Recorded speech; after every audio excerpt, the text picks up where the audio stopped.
नमस्कार मित्रांनो, cricket live चॅनलवर स्वागत आहे तुमचं सर्वांचं. आज भरपूर क्रिकेट आहे. क्रिकेटवर खूप बोलण्यासारखं आहे. बऱ्याच मॅचेस चालू आहेत. सुरुवात करूया द ॲशेस. एवढी मोठी सिरीज चालू झाली आहे, पण फर्स्ट टेस्ट मॅच अवघ्या 2 दिवसात संपली. कोणाला ब्लेम करायचं, पिचला की प्लेयर लोकांना? की प्लेयर लोकांकडे आता स्किल नाही तसं पिचवर खेळायचं. पण त्याच पिचवर ट्रॅव्हल्स हेडनी सेंचुरीसुद्धा केली, ती पण जस्ट 83 बॉलमध्ये त्यांनी कुठे केलं 123 केले. तर काय माहिती नंतर पिच इझी झालं की travels head extra ordinary batting केली, आय डोंट नो. तर ॲशेस आपली काल चालू झाली. काल पूर्ण दिवसात एका दिवसात 19 विकेट्स गेले आणि आज एका दिवसात 14 विकेट्स गेले. काल ऑस्ट्रेलिया ओव्हरनाईट 123वर 9 विकेट होते. त्यांनी आज 10 रन जास्त केले, 132ला ऑल आऊट झाले. आणखीन इंग्लंड त्यानंतर बॅटिंग केली आणि 164ला ऑल आऊट. कोणच बॅटिंग चांगली 30-35 ऑलिकोप वगैरे आहेत, बस त्याच्यापेक्षा जास्त कोणाच येत नाही. पुन्हा एकदा मिचेल स्टार्स 3 विकेट्स, बोलंड 4 विकेट्स आणि हा नवीन बॉलर आहे ब्रँडम, त्याने 3 विकेट घेतले. Super bowling. Man of the match हाच होता मिचेल स्टार्स. टोटल मॅचमध्ये 10 विकेट, पहिल्या इनिंग्समध्ये 7 आणि आज सेकंड इनिंगमध्ये 3. आणि हेड तर हेडच आहे. जी कोणाला थोडं होप्स असतात आपण जिंकू त्या मॅचची, पूर्ण तहस करण्याची ॲबिलिटी हेडमध्ये. आणि इंडियाला त्यांनी असं 2-3 वेळा दाखवलं आहे वर्ल्ड कपमध्ये, पण 23च्या फायनलला, परत मला वाटतं WTCच्या पण एका फायनलमध्ये आणि अजून पण एखाद दुसऱ्या अशा मॅचमध्ये हेडनी खूप हेडॅक दिला आहे. तसंच आज त्यांनी इंग्लंडला पण दिला. आणि दुसरा ओपनर आहे नवीन जॅक, त्यांनी 23 केले. लबुशेंगेनी 51 केले आणि कॅप्टन स्मिथ नॉट आऊट राहिला 2वर आणि इझी विन होता. तर अशी पहिली ॲशेस संपली आहे. आता बघू नेक्स्ट पिच इंग्लंड कशी बाउन्स बॅक करते की नाही, किंवा ऑस्ट्रेलिया अशी डॉमिनेट करते. तर बघूया सेकंड ॲशेस कधी चालू होते ती. ही तर टेस्ट मॅच 2 दिवसातच संपली. आणखीन आता आपल्या मॅचबद्दल बोलूया. India versus South Africa. First test match जी आपण हरलो, त्यानंतर ही सेकंड टेस्ट मॅच जी विशाखापट्टणम की कुठे विशाखापट्टणमलाच बहुतेक चालू आहे वाटतं. तर आज साऊथ आफ्रिकेने बॅटिंग करताना 247वर त्यांचे 6 विकेट गेले आहेत. स्टार्ट जबरदस्त केलेली. पिच पण काय एवढं आज म्हणजे असं ना फास्टरला एवढं हेल्पफुल होतं ना स्पिनरला होतं. तरीसुद्धा इंडियन बॉलरनी चांगली बॉलिंग केली, त्याच्यामुळे त्यांचे 6 विकेट काढू शकले आहेत आज दिवसभरात. स्टार्ट बघा ना 82वर तो त्यांचा पहिला विकेट गेला, म्हणजे किती ओपनिंग स्टँड सॉलिड दिला होता. पण त्याच्यानंतर ते एक सेम स्कोअरवर आऊट झाले.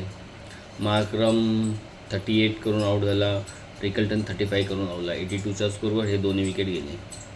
मग स्टब्स आणि बोउमा कॅप्टन या लोकांनी चांगली पार्टनरशिप केली. वाटत होते की आजच्या दिवस पूर्ण हे लोक खेळणार आणि काही विकेट जाताना पण दिसत नव्हतं ना, काय स्पिन होतं नाही.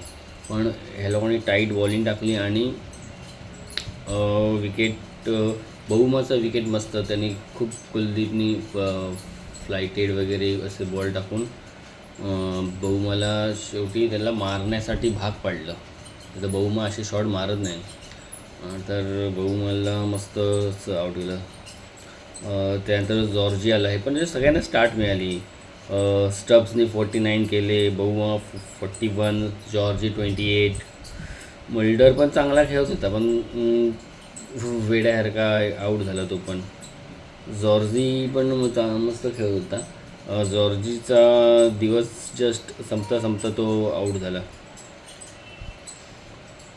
आणि हा अमुक्तुस्वामी जो ऑलराऊंडर आहे पाकिस्तानबरोबर खूप चांगला खेळला होता, तो चांगली बॅटिंग करताना दिसतो आहे. 25वर खेळतो आहे तो. आणि विकेट कीपर पेरेनी 1 आहे. बॅड लाईटमुळे मॅच थांबवली. सिराजची ओव्हर पण ती पूर्ण होऊ शकली नाही, 5च बॉल टाकला. त्याच ओव्हरमध्ये विकेट गेला होता पहिल्या बॉलला नवीन बॉल घेतल्यावर. तर बॉलिंग होती आज बुमराह 17 ओव्हर 6 मेडन 38 रन्स देऊन 1 विकेट इकॉनॉमिकल आणि टाईट बॉलिंग टाकली एकदम. Siraj 17.5 overs 3 maiden 59 1 wicket.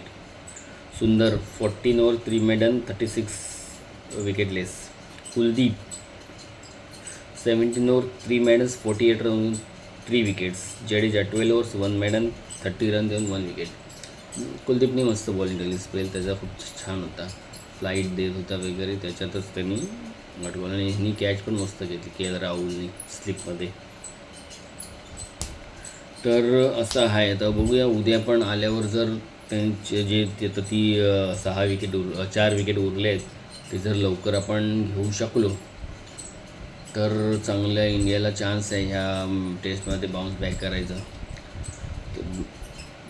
46 झाले, कमीत कमी 320पर्यंत तरी त्यांना ऑल आऊट करायला पाहिजे इंडियाने, तर मॅचमध्ये काहीतरी चान्स बनेल. जर 350 किंवा क्रॉस केले की थोडी मुश्किल होईल असं वाटतंय, कारण सेकंड बॅटिंग आपल्याला, फोर्थ बॅटिंग आपल्यालाच करायची आहे इकडे, तेव्हा स्पिनरचा रोल होणार आहे. आणखीन दुसरी मॅच जी आयर्लंड बांगलादेशची टेस्ट मॅच चालू होती. आयर्लंडला पण ऑल आऊट केलं काल बांगलादेशने आणि फॉलो न देता सेकंड बॅटिंग केली बांगलादेशने. 297 फॉर 4 विकेटवर डिक्लेअर केला. सगळेच बॅट्समन खेळले, फक्त त्यांचा कॅप्टन शंतो सोडला तर सर्वच खेळले. मेहमूदुल 60 केले, शदाम 78, मोमिनुल 87 आणि मुस्तफिजूर 53. तर अशा प्रकारे मग लोकांना आता चेस करायचे आहेत. तर आता 176ला 6 विकेट गेलेत ऑलरेडी आयर्लंडचे, आणि तरीसुद्धा अजून त्यांना 333 पाहिजेत मॅच विन करायला. ते इम्पॉसिबल ते टास्क आहे आणि त्यांचे विकेट पण गेलेच आहे, त्यामुळे ही मॅच उद्या संपेल. त्यांच्यामध्ये त्या तेजुलने 3 विकेट घेतले आहेत आणि हसनने 2 विकेट घेतले आतापर्यंत. त्याच्यासोबत ट्राय नेशन सिरीज चालू आहे, पाकिस्तान, श्रीलंका आणि झिम्बाब्वे.